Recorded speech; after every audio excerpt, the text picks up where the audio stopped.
Speaker, I thank the gentleman for yielding.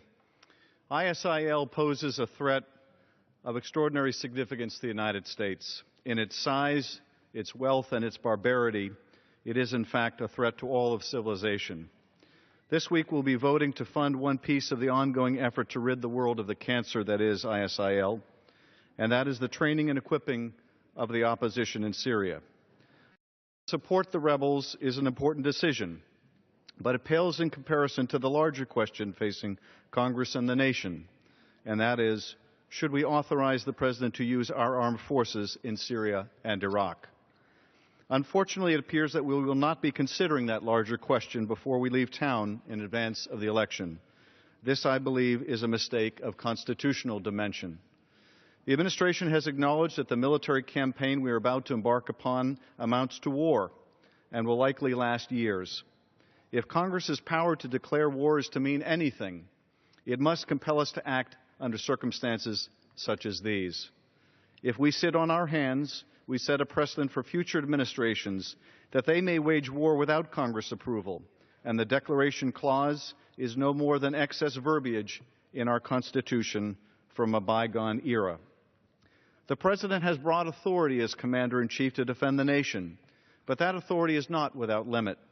As one former constitutional law professor and then Senator named Barack Obama said in 2007, the President does not have power under the Constitution to unilaterally authorize a military attack in a situation that does not involve stopping an actual or imminent threat to the nation.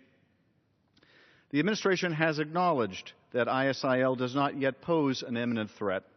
Nonetheless, it has asserted that it has the authority to act based on the 2001 authorization to use military force against al-Qaeda, passed in the days immediately following September 11th. This reasoning is tenuous at best.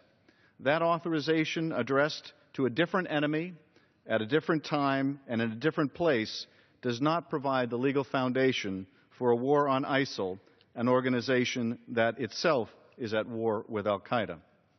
Today I've introduced a tailored and narrow authorization for the use of force in Iraq.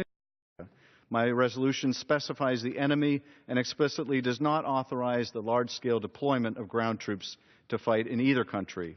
The resolution includes an 18-month sunset clause so that Congress can insist on its oversight role. It also immediately repeals the 2002 resolution to use force in Iraq and provides the same 18-month sunset for the 2001 authorization to use force to harmonize the legal authority we provide to wage war against any foe and to ensure that no future president can claim to use it as a basis for unilateral action.